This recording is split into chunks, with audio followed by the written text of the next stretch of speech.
Hello and welcome to the first PrusaLive of 2021, new year. We decided last show that we're calling this season 2 of PrusaLive. So yeah, guys, thanks for joining us and welcome to a new year. As always, here with Joseph Prusa, Nicholas Sousa, and Hello. myself, Matt Stoltz. So yeah, how was everyone's holiday before we kind of get kicked off? Everyone make it through the kind of weird Christmas that we had? Yeah, I was quarantined and had to cancel everything, but fortunately I remained negative. So Yeah. We ended up having a little bit of a close call also, and glad that everything's okay there. Yeah.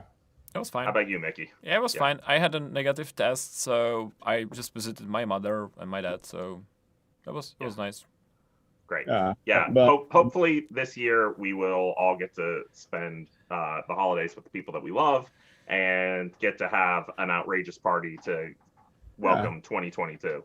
I must say I'm pretty proud of the Prusa research team in the fact that Czechia is right now like the worst country COVID-wise on the planet. We started testing after the holidays, and we have just 5 positive cases out of 150. So It's very nice that we are testing in-house, and we were able to isolate everyone, and we will be good. That is well below our national average, I would say now. Yeah, and you mentioned it real quick there, but for those that like maybe missed the tweet and such, explain real quick what you're talking about testing in-house. It's pretty amazing. So we actually hired a nurse, and we are doing tests in-house. So you can, whenever you feel like it, you can go for testing for free. It is the antigen testing, but also everyone can go for one free PCR test a month without any question asked. So it's very nice. So far we haven't had a single case of transmission in-house. So I would say, the sensible measures are working. So I'm pretty proud of my team that, everyone is wonderful. And actually, when we did a survey in the company, like 86% people were fine with the measures, and they were very happy about it. And actually, some people would want even stricter measures. But it works. And Nicholas, you can say, is it a hassle how we are set up now? No, I think it's like totally reasonable. Like I have a mask right here. If I leave this room because I'm sitting here alone, I will just wear it in the hallway or something. It's like, I don't know, it's fine. Yeah, we might share our measures again, because we posted them quite a few months ago. But I think it is very, very good material for people to share. The lady in the lab, and I'm sure things have updated since then too. So. Okay, well, let's kick off with the show and get things going. As always, we'll kick off with our PrusaPrinters picks of the week. Mickey, what do you got? I, for one, don't have a practical thing, but I found a really cool sculptor on PrusaPrinters, so I wanted to give him a shout out. So let me just switch the camera. I have a sculpt, but really, I'm kind of cheating. Like I'm showing this one. It's called Papa Orrington, but yeah, I have like several of his sculpts in here, and oh yeah, this girl is fantastically detailed. It's So that's the same guy, I'm pretty sure, who did the I'm blanking on his name right now, but did the Ben Dancy. Okay, he did the captain, ship captain. Oh, the yes, pirate. yes. Yes. This one, yes. Yeah. Plunderbuss Pete. Yes, exactly. Yeah, I printed his joyful yell and the bearded yell and a bunch of other stuff. Yeah. He has awesome models. His sculpts are amazing. They're so good. So shout out to Ben Dancy. Yeah, I love the and I noticed one of those was awful shiny. Maybe we'll talk about that a little bit later. Maybe. Yeah. What do you got, Jeff? So I have this wonderful box which is It's, printed in PPG. it doesn't but, look printed even. It looks like. I would say It it's looks so good. But there is a very nice detail. There is a printed TPU seal. So that's what I was going to ask, is could you put some TPU in there to make it like a full dry box? That's great. It is like a Pelican case, but I have to read the name. It is on PrusaPrinters, and it's by ZX82Net. So thank you. It's wonderful. Nice. That looks good. Okay. Link in chat. Link in chat. Fantastic. Okay, Matt, what do you have? Yeah.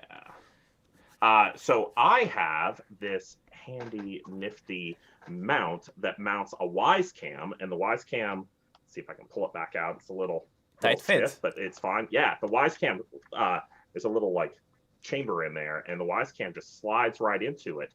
And then this side is perfectly made to lock into the 3030 extruded beam on a Mark III, and it gives you a little camera mount for a Wisecam right on your Mark III.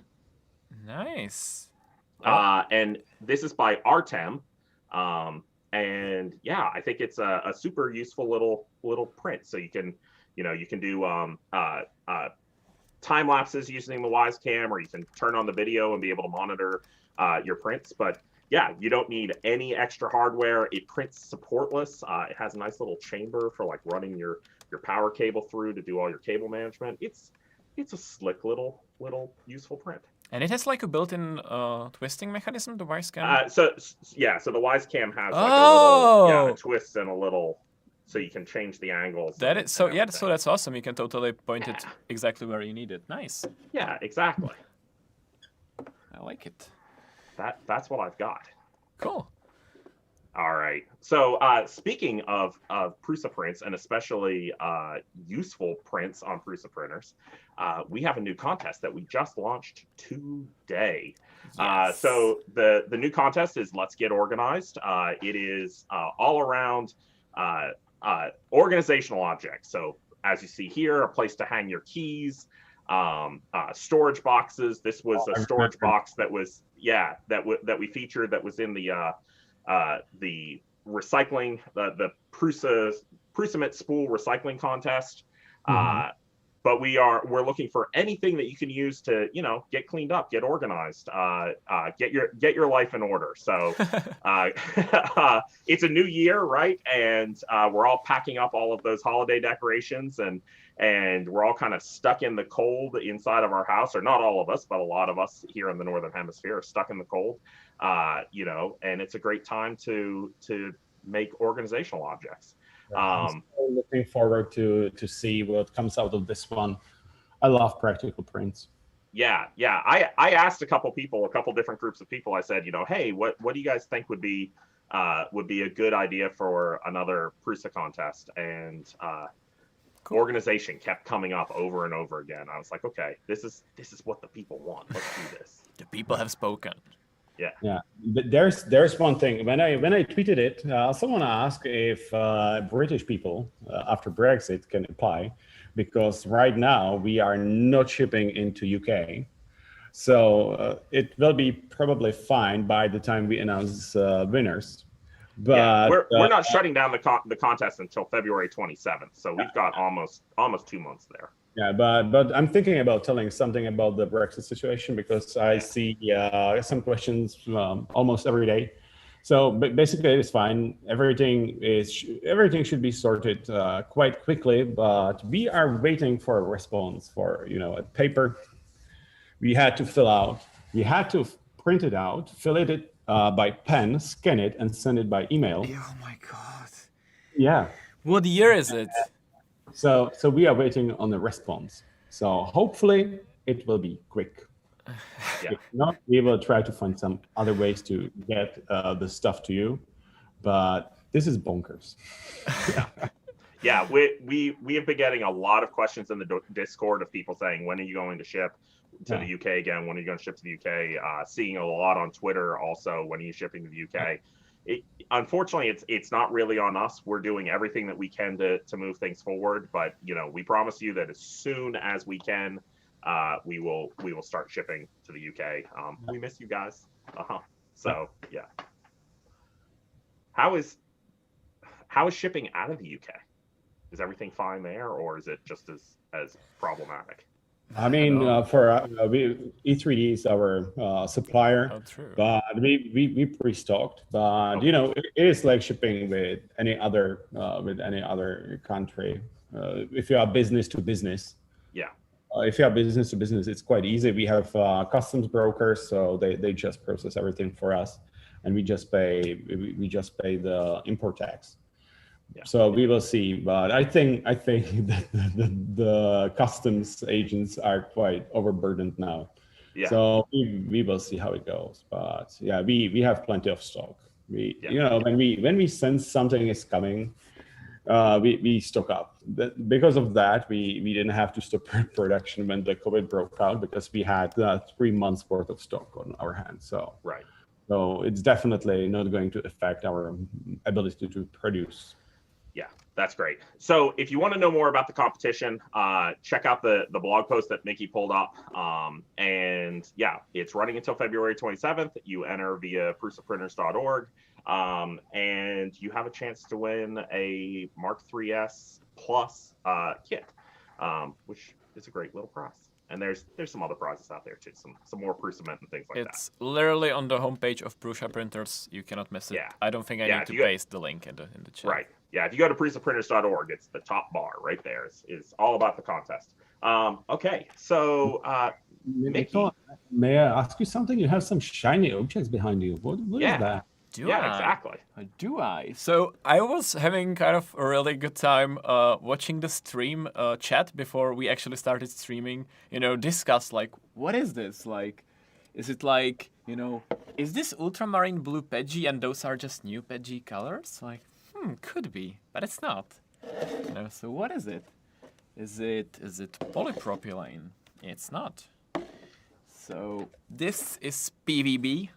It's in a nutshell, I guess you could say it's PLA-like filament, but the trick here is that you can smooth it with isopropyl alcohol, and it becomes super shiny. I guess what kind of shows that I smoothed it just today is this scalped again by Ben, who we showed before, and yeah, I just took the sprayer that I used to clean the bed.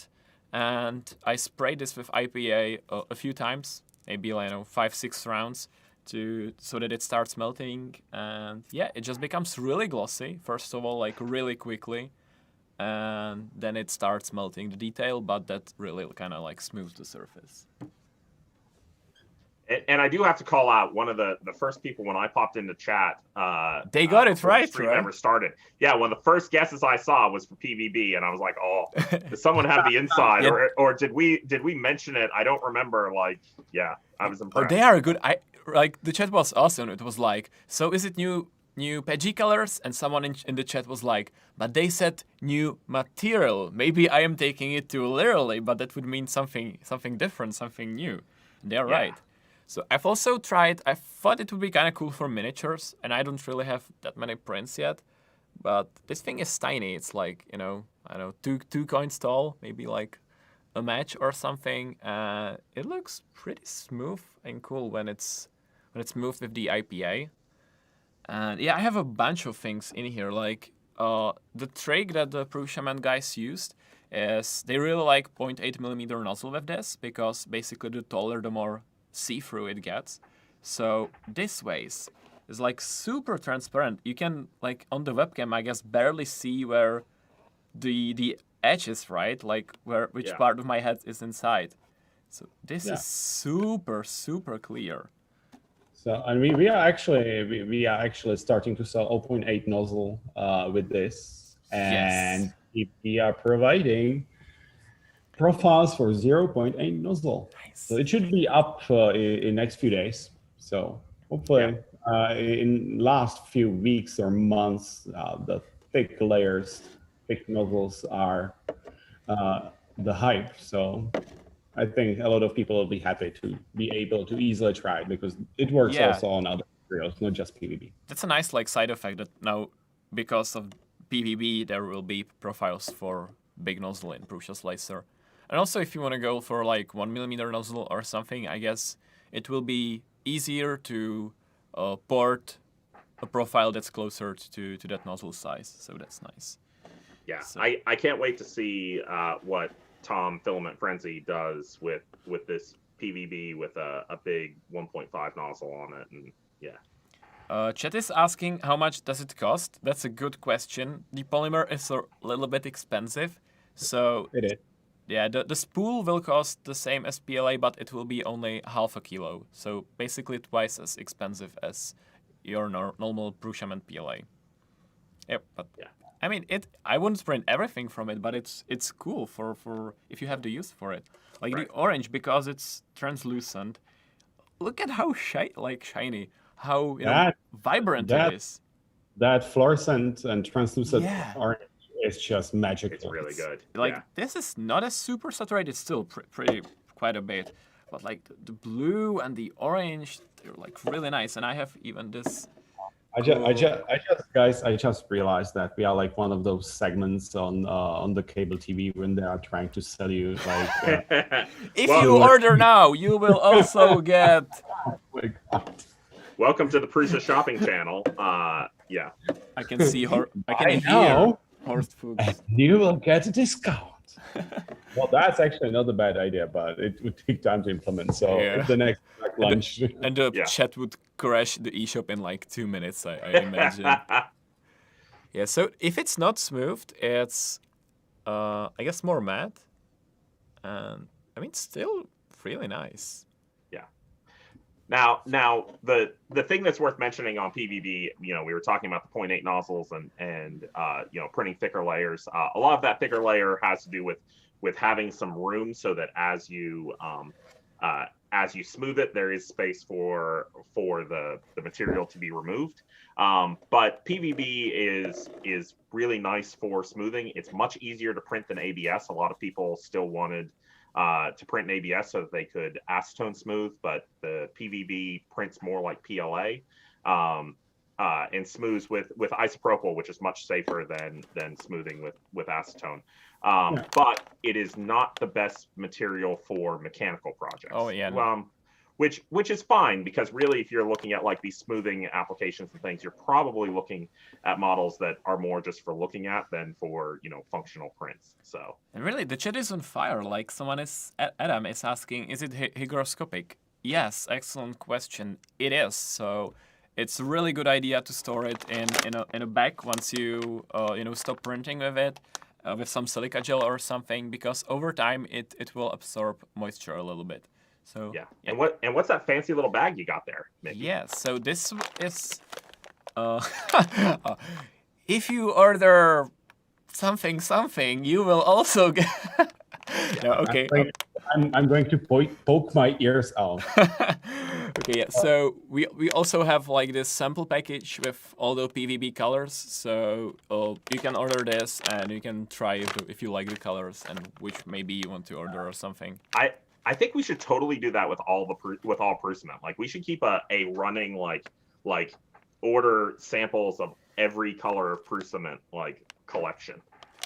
I guess it is not in our capabilities. This is this is special because I mean sometimes if you are doing model making and you want to make a lamp or something, you are completely fine with these samples. They are larger, I think, than our normal samples.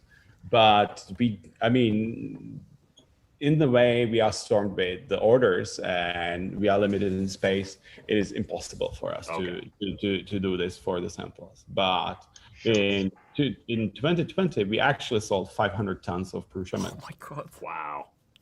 Yeah. That's crazy. Yeah.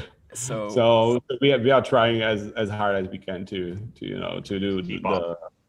keep up with people who are using it for their businesses and stuff, because I would say that this would add thousands and thousands of orders.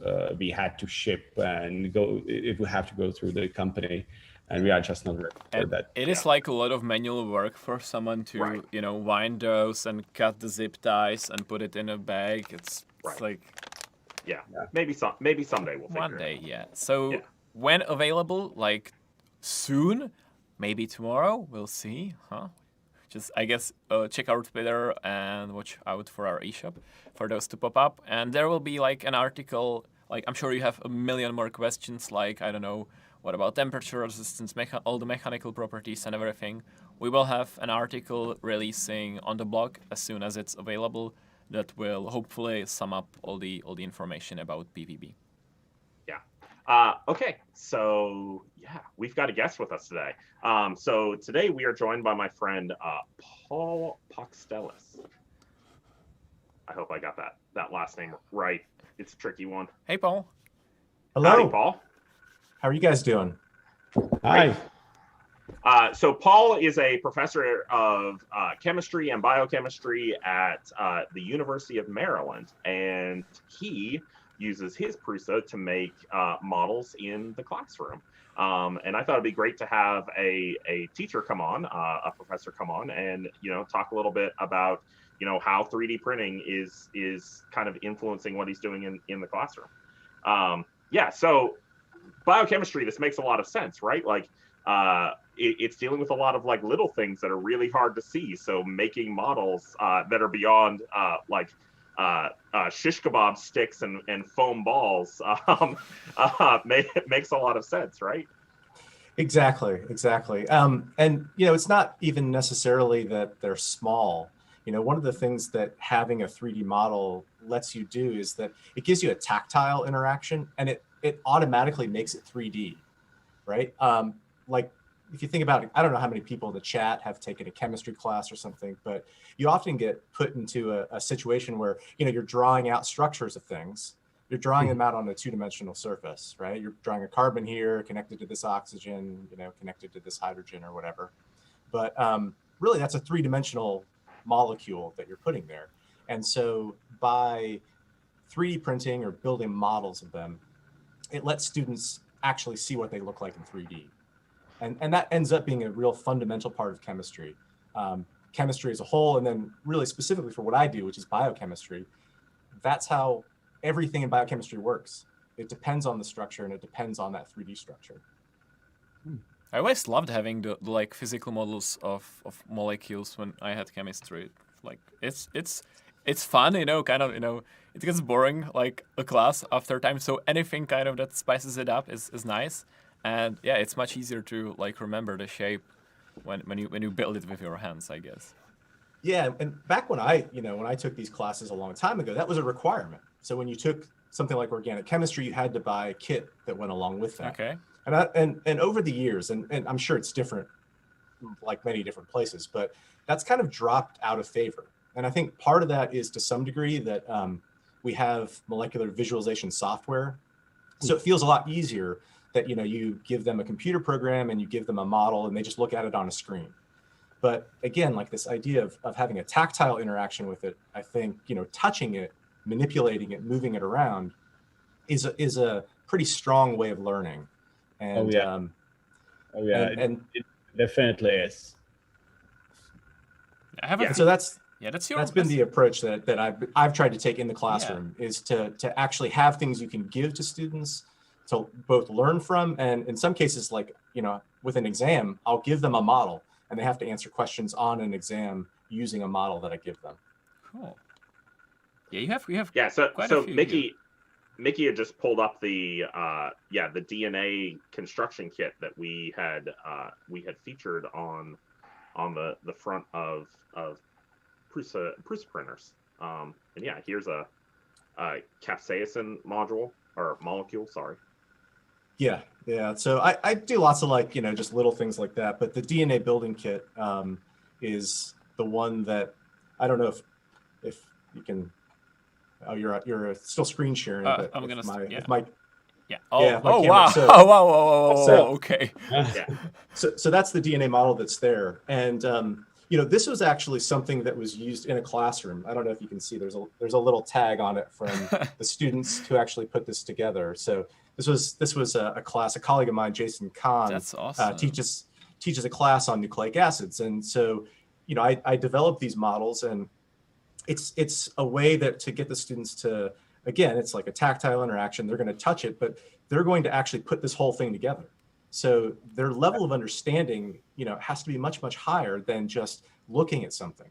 So each of these pieces is printed independently. So, these brown bits here, and this is DNA. So this is a G nucleotide. This is a C nucleotide, and you've got in blue are the A's, and They have and the red. Are those like pi bonds? Those white thick ones, or? These are hydrogen bonds. So Okay. These are the things that hold these nucleobases together, and those are printed independently as well. So basically the students are given just a mess of parts, and then they have to get together and figure out how to build the thing. So this is sort of the original model that doesn't have any cues or helping you to do this, but the models on PrusaPrinters have little cutaways, so you can kind of see where they should be aligned to make it easier to assemble. So, if you're not trying to actually test students' knowledge on that, you can use those. Yeah, I completely agree that, especially when in the classroom, I don't know how you call it in US, but in the lower grades when kids are just learning what chemistry is, I think this is invaluable if you want to get them interested in it, and have like the big first impression. When you are in advanced stuff, I guess you don't need that, but especially in the learning phase, I think it is very, very But important. I think like Paul is like how old are your students? Like they are like, is it like university age or? Yeah. Oh yeah. So the students that did this, they're graduate students. I can imagine. I cannot imagine putting this together on like high school or something. Oh, well, no, high schoolers could do it. I mean, Okay. it's Okay. The whole idea is that you give them the foundation, right? In the lecture material that you're talking about, you tell them about how things go together. And then I can say, for example, oh, the backbone here, these are these pieces. So what are the lessons that we learned about the backbone? They have to be connected together in this way. So they can do those parts. And then, for like the white things that you're asking about, the hydrogen bonding interactions, you can say C and G make 3 hydrogen bonds together. So, and it's a little simplified because the models have holes to be able to put the bonds in. But so now they know how the G and the C go together. Now they have to learn how to put the individual parts of those together. And it's a little, they're kind of stumped at first when they start doing it. But then you do one, and it really ends up, it's the same thing over and over again. And in a biological sense, that's what makes DNA work, right? It's more or less the same thing over and over again. That's how it can be copied. So once they do the first couple, then they see it. And then the rest of it goes together fairly quickly. I can totally imagine like during an exam, and then whenever I actually need it I will remember it by, it was those white lines that were connecting these two things. And that's what always helped me. Like I always remembered where on the paper I made the mark that I need to remember something. So if you have a visual memory, this will for sure help a lot. Yeah, those kinds of associations are really powerful for learning. Yes, I think the whole STEM movement and this kind of thing, usually I'm still pretty young. I remember that when I can trace when I was starting to learn something and I wasn't able to fully understand, then it basically at the very beginning it sort of piled itself, and you just sort of managed to pass the test and stuff. But if you have the understanding, and I think helpers like this for the education will really help to have the understanding. You can build up on it. So wonderful. Yeah, and I that's nucleic acids, right? That's DNA. So, but we teach in biochemistry, the main things that are doing the work inside your cells are proteins. And so I do lots of, with my class, protein work. So it also lets me do like visual displays like this, right? So this is, people have been using these forever, these kinds of molecular models. But the nice thing with the printing is that it kind of looks nice. Some of this is painted, so it doesn't look as nice. But, the way they're designed is that I can show, for example, this is a piece of a protein backbone.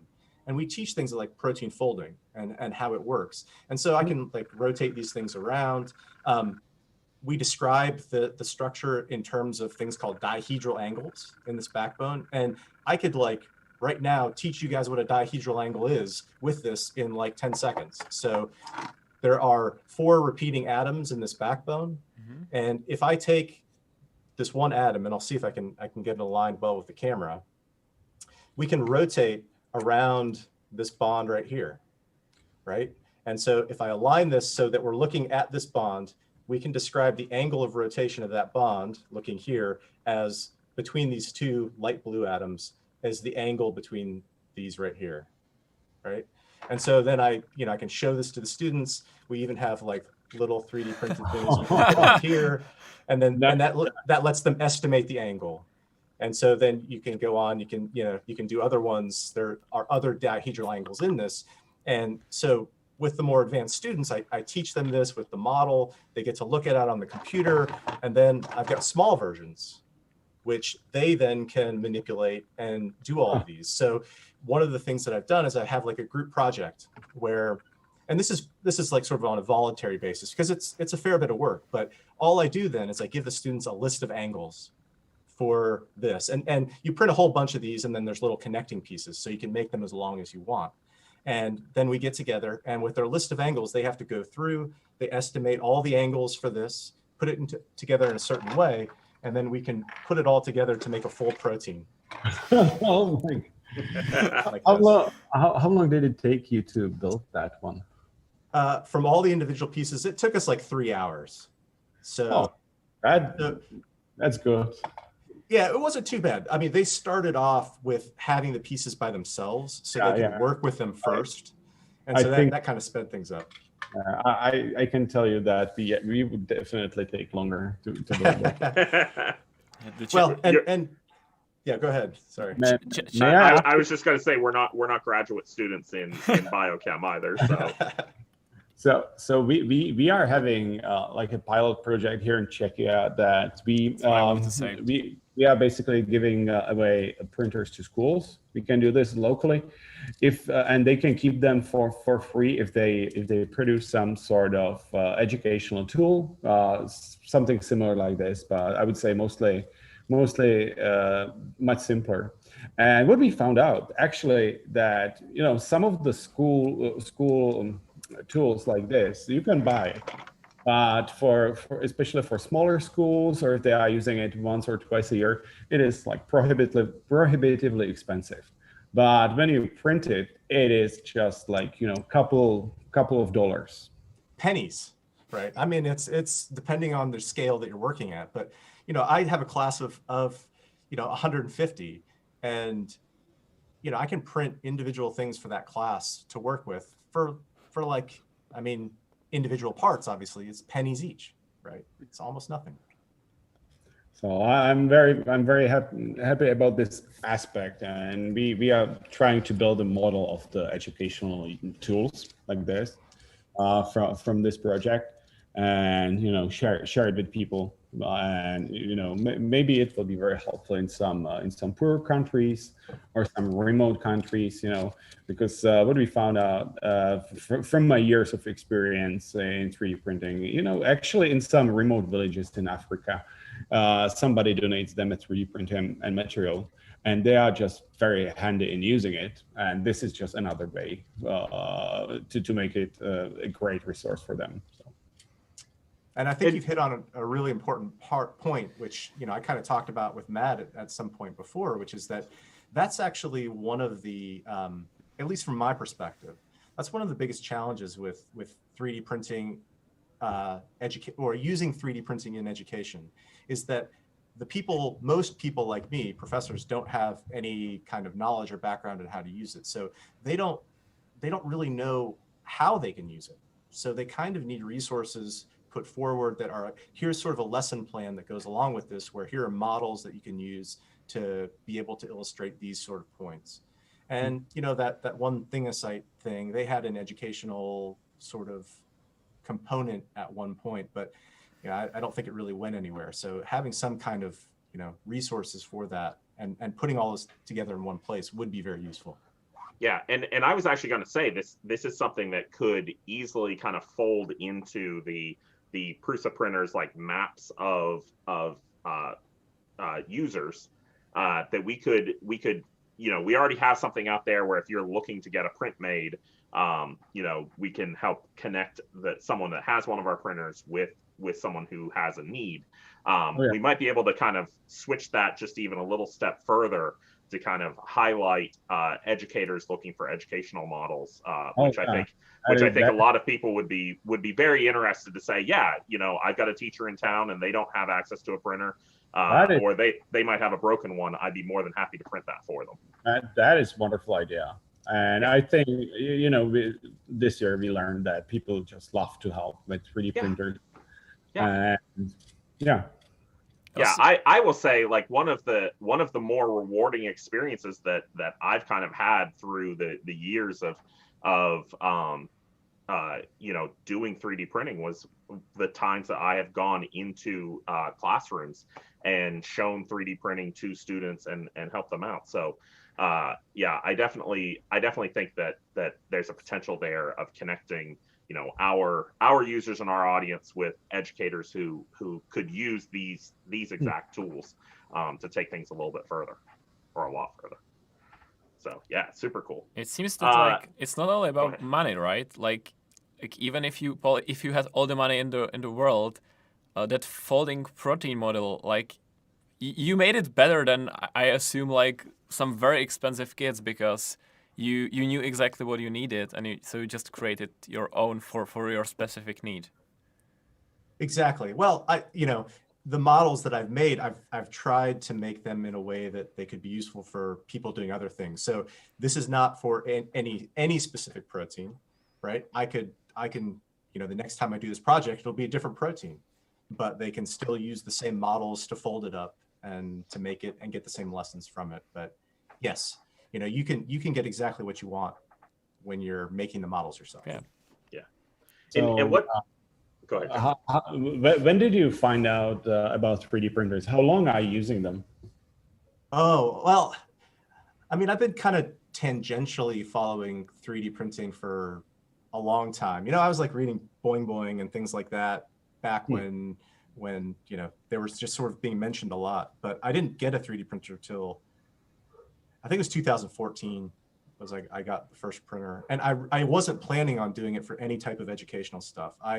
In my research lab, I was having a lot of things like breaking, or I sort of needed custom stuff, and I was thinking, well, I'll get a 3D printer now so I can make these things that I want. And it was after I sort of got into it, and I was like, yeah, I can sort of use this in the classroom now too, which is when You're still an early adopter by today's standard. Because now people just buy off AliExpress, and they have no idea how it happened in the last 10 years. So yeah, which one you got? The first printer I got was a Flash Forge, I think. So it was a MakerBot clone, which didn't last very long, but. And then I bought a bunch of cheap ones around that time too, as kits to put together. But that kind of sparked the interest in the whole RepRap thing. And so I've built a bunch of weird printers. I think you guys probably saw some of the weird printers I had at IRF. I had one with it had a rotating this turret nozzle that was a tool changer, and so I've gotten fully into the RepRap sort of spirit from those early days. But yeah, IRF and MRF and these RepRap events are just wonderful. Yeah, and absolutely. And you got a mini right before Christmas. I did, and it's been very cool. I like it because it's turned out to be extremely accessible for the kids, right? So I intentionally have left it like on the kitchen or the dining room table, so that they come by it and they're like, well, what can I make now? I'm like, go look at the sites, pick something, right? You know how to do it now. So that's been pretty cool. Wonderful. It was hard. I will say it was hard. Like I tried before with other printers, and they kind of just look at it and they're like, yeah. But the mini's cute and it's small, and it's like, they don't feel intimidated by it. So awesome. So what software do you use to make your models? Yeah, so there's kind of a I guess a chain of things, but to make any molecular model, you start with some atomic coordinates. So I use like molecular visualization tools. There's tons of different things out there, but ultimately I sort of had to write my own stuff to be able to do this right. So like you might have noticed this, you know, the way that these things go together is that you've got sort of a pin and a hole. So that's sort of the theme for all of this. And just if I can for a second, the reason why that ended up being important was that if I wanted to print like that whole protein model or that DNA model, you know, maybe you're limited to the size of your build plate. And then you also are going to have tons of supports. So by reducing the molecular complexity, right, making these into individual pieces, then you can put them on as flat as you can on the build plate, decrease supports, and then you also get this whole idea of some of the real chemistry, which is, right, these have different conformations, they rotate around. If they were printed as a single piece, you don't get that. So I went into Blender and I wrote an add-on for Blender that lets me take a molecular model that's exported in VRML2 X3D format. And because those are primitives, I can select atoms and I can select bonds and I can make junction points at those. And it's all, you get visual feedback from it. So you get to like, you know, select them and then it'll automatically put the hole in the model and do you have a video of this, how you make it? Yeah, I mean, we have some more time, but I mean, it would be, we don't have to do it now, but it would be definitely very cool if you could just, you know, do a little video how you make the molecule in your setup and just post it on Twitter or something. Yeah, I could do that. I mean, if you want me to fire something up real quick, I could do that. I can. It screen sharing also looks like something that could be done in OpenSCAD, because this seems very like programmable. You could create a function to basically like make a recursion of calling to making those bonds. It would be kind of difficult to code, but it seems doable. I started it. Okay. and I've wanted to go that way. So actually, the nice thing with Blender though is that you get the visual feedback. And let me see. I mean, that's the worst about OpenSCAD, right? That you're just coding, you hit compile, and something happens. And if you haven't figured it out, Paul is not afraid of getting his feet wet with software also and coding. Am I screen sharing? Yeah, you are. Yes, you are. Okay. All right. Another quick claim to fame for Paul here is if you've ever used the Cancel Objects plugin in Octoprint, Paul wrote the Cancel Objects plugin. Oh, wonderful. Someone in chat said best teacher ever. Let me. We should have visited you when we were in Washington last time. Yeah, that would have been cool. All right, so here's something. This is an ATP molecule. So this is what your body runs on. This is your energy source, right? Mm-hmm. So this is what gets output from the molecular visualization program. So I'm not going to go through all those steps, but this is after you come into Blender. What you basically have is each of these is a sphere or a cylinder. Mm-hmm. You have to do a couple of things. So you clean up the scene to get rid of any extraneous stuff that's there, lights and things like that you don't need. And you build interaction lists so it will know what spheres are touching what cylinders. So this is just kind of the workflow here. So you build this interaction list, and now what you can do is you can go in and click at certain positions here, and you see the model changes color. Mm-hmm. And if I click an adjoining position, now it changes color. So now I know that this is at this junction is where there's going to be a hole in the atom and there's going to be a pin in the bond. And then I can go in and I can put basically as many of these as I want at different positions with the idea that I'm going to make this easy to print, right? I'm going to split this into multiple pieces to make this easier to print. And I don't know, I could put in as many of these or as few as I wanted. So that's a plugin that someone created, or what am I looking at? Yeah, I created this. You created this plugin? Are you kidding me? I mean, please, whatever you do, don't look at the code because it is atrocious. I don't care. It works. Yeah, if it works. I was wondering why Nicholas is not screaming like a little girl. because he's like the biggest Blender fan. And you mentioned it, but Nicholas, I guess, didn't hear it that you made the plugin. Yeah, it's crazy. Yeah, so I'll show you. So I'll go back a little bit for a second and show you that what you can do is you can set up these pin groups too. So you can change geometry. So the pin and profile you can make in different ways. So like, for example, if I want to make this be like a square pin and profile, so that if I want to split things up, I can set one pin group there.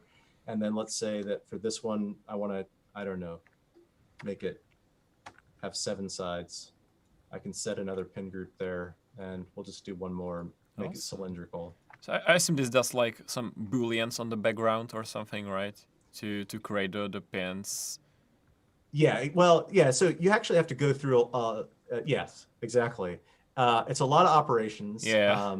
And it's kind of annoying. And the reason why you see this as being Blender 2.79 and not like more recent versions of Blender is that the carve solver actually works better for some of this stuff. I know that they've changed it and it works like better in some cases, but I guess with like basic primitives, maybe not so much. Yeah, and I don't. So it's the BMesh solver is the only one in Blender 2.8 and above. Yeah.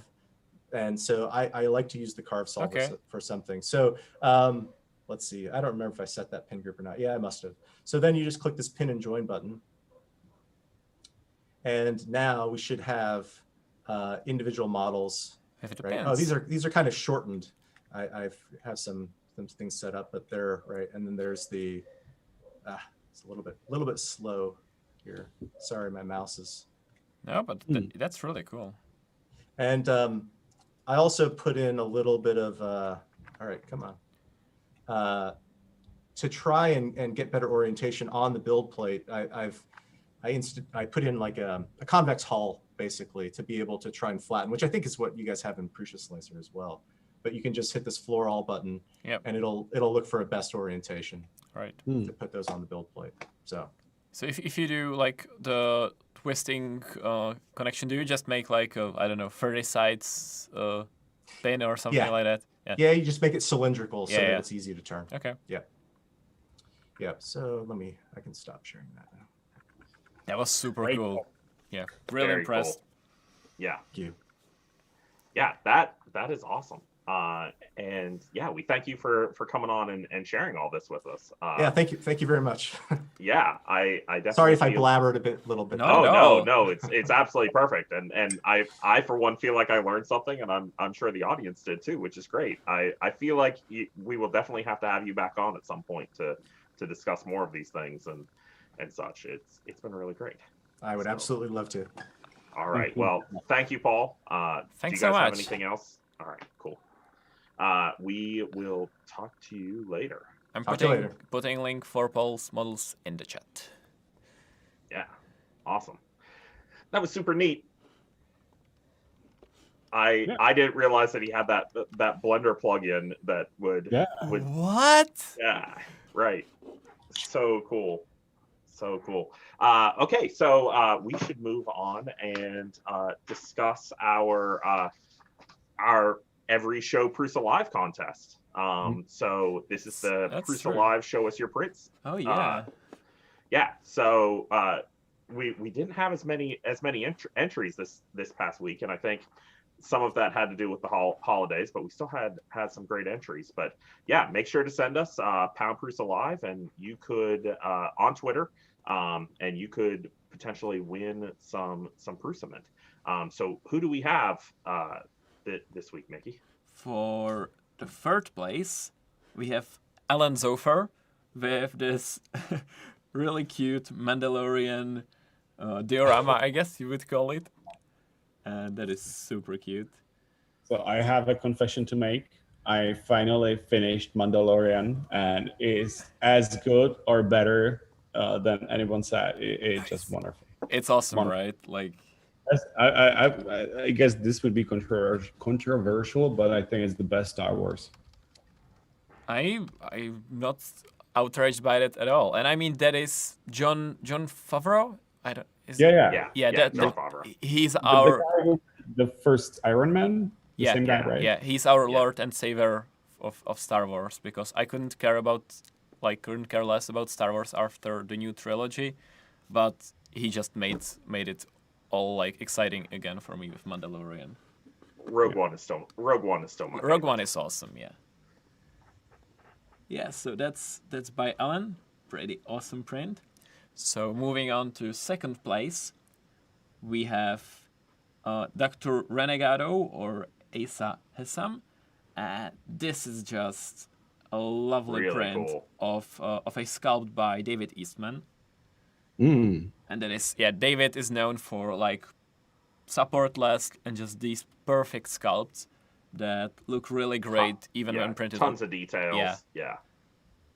Just made for, I mean, both SLA and FDM, I guess, but I like that his models work so well on FDM as well.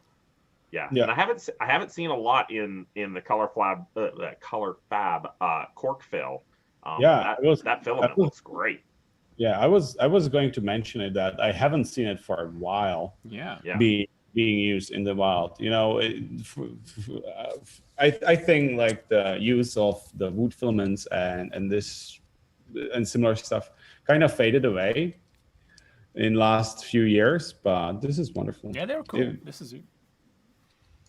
Yeah. I like and who do we have for our winner there? So number 1 goes to Brent Littlesand. And yeah, can you guess like what it is just from the print on the build plate? I mean, it looks cool, right? Like the cable, or how would you call it? That rope. Yeah, that looks just so nice. So it's a custom handle for a tap for his friend, which I think is so cool. Yeah. I mean, yeah, that is a great beer tap and looks super professional. Do we know from where Brent is? We will find out. Joe's looking for some beer. A maker beer. No. I was saying if we could legally ship some beer to him, he could some of our Czech beer. Oh yeah, Czech beer. Some good old Pilsen. Yes. Yeah, so that looks fantastic. Nicholas, how many beer taps do we have inside our company? 2 or 3? Well, I think 2 permanent. At least 2 permanent, yeah, for sure. Because one's above me, and then one is in PrusaLive. So. Well, maybe Brent will share this tap handle, and you'll have a very nice tap handle. Oh yeah, we could print it, right? Yeah, because that is a great model. Also, like, oh yeah, that's right. Chet says a really small purge block, which is true. Yeah. Let me reshare it. No, it seems the standard size. I mean, yeah. I think it's in comparison, right? Like yeah. people are used to seeing much smaller models with a big purge block beside them, and so it is always like that. You know, someone prints something 1 centimeter cube, and then oh my god, like 90% this way. Yeah, but that's because the waste in the the amount of plastic in the nozzle is independent of the. Yeah, waste is constant per change. Yeah. So. Yeah. Nice. So good. Cool. Congratulations, everyone. Yes. Yeah. And again, remember, send us in your prints and pound PrusaLive. Yeah, Joseph's hat on a beer tap. Yeah. Good idea. Good. Not my idea, but Chet. All right. So we've got just a couple minutes left, about 5 minutes left. For Q&A. Do we have any questions out there? Okay, so Chat, if you have any questions, feel free to shoot them at us. Yeah, I think everybody is just watching world burning live right now, so this is not the best time to do a stream. Yeah, not the most ideal time. Yeah. Prusa Mini Firmware 4.3. So we have, that's the release candidate is out right now, right? Yes. And I was at the testing yesterday, and they are finishing last couple things. Yeah, but it should be ready to go. Nice. So on the Discord, a couple days ago, Java Lava had asked if there were any plans for any updates to the MMU for 2021. Will there be a new version or any firmware updates or anything else that's coming out for the MMU? Not decided yet, but I'm pretty sure guys are talking about doing like complete refactoring of the firmware. But yeah, I don't have any dates for this, or if it's going to happen this year. We will have pretty busy schedule this year. Yeah. So there will be update article in next couple of days. Oh, fantastic. Yes, so when are we going to ship to UK again? Like we said, once the paperwork comes through, hopefully it will be soon. We will let you know. Hopefully they will deliver the answer to us the same way we had to fill the form. So they would write it down on paper, scan it, and email it to us.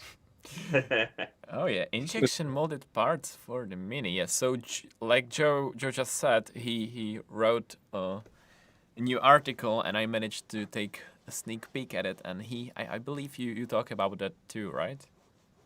Yes. Basically we have still a couple minutes left. So we have 2 new injection molding presses. And the idea is it is not because it is cheaper for us to do injection molding. Actually, it is not, because we make the printers, we make the filament, so it is just the electricity, and that is not that much in the cost of the parts. But we have plenty of waste from our factory. It is filament rejects or failed prints from the farm. They don't go through the QC. It is mostly visual stuff, like a little bit of burnt filament on it or stuff like that. But we have to discard it, and I don't believe in recycled filaments because it would never be up to the specs we want the Prusament to be. So it makes sense for us to injection mold some parts from it. Because if there is some contamination in it, it will just plug our press and not your printer. And yeah, there's a little bit more in the article, so be looking for it. But yeah, there's one thing I should mention. We are not going to replace all printed parts. We are using it just for Mini on the front and back plate because it is just giant part which takes half of the print time of the Mini. So and doesn't have any added value from 3D printing it, and it will probably stay the same for the duration of the lifetime of the Mini. So I'm much rather do it this way, and possibly have better, finer print settings on the rest of the parts. Yeah, big time savings when we're trying to get those lead times down on the Mini. So definitely helps. Yeah. Prusament, availability. Yeah, I think the polymer availability PLA worldwide still kind of sucks. So I'm not sure when are we gonna restock the colors, but yeah, PLA is not that great. We have just few tons a month. Yes. The mini kit, not yet. It's gonna, I guess, take some time. All the shipping info is. I guess I can paste the link in chat, but it's always on our help. I will just paste it there. You can see when is your order estimated to ship.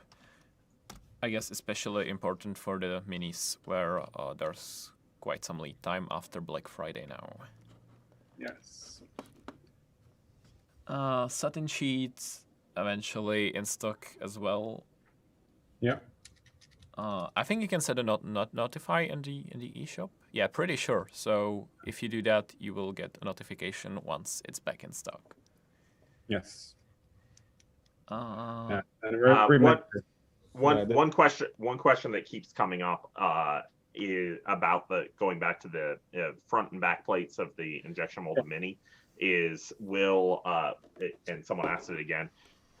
Will the original printable files stay available? Yes, they are available. You can still print if you want to like totally redo the look of your mini. You can still print the front and back plates yourself. Those won't go away. Yeah, definitely. That would be stupid if we just removed or made it incompatible. Yeah. I mean, this is after a year of making the mini, this is optimization after that. So right, you can be sure that you can always print the stuff for a printer. Yeah. Mickey? Are you going to show something else no, there with the? I'm just flashing. I'm just flashing the fancy PVB while we chat. Yeah, we are just both of us are fidgeting. All right. Well, I guess that works out because that's our show. That's the end of our show. We've done our hour, and we don't want to keep people from watching the news any longer. So from the entire Prusa team, stay safe, keep printing, and we will see you guys in 2 weeks for the next show. So we look forward to seeing you guys then. Good luck. Happy New Year and happy printing. Bye. Yeah. See you guys.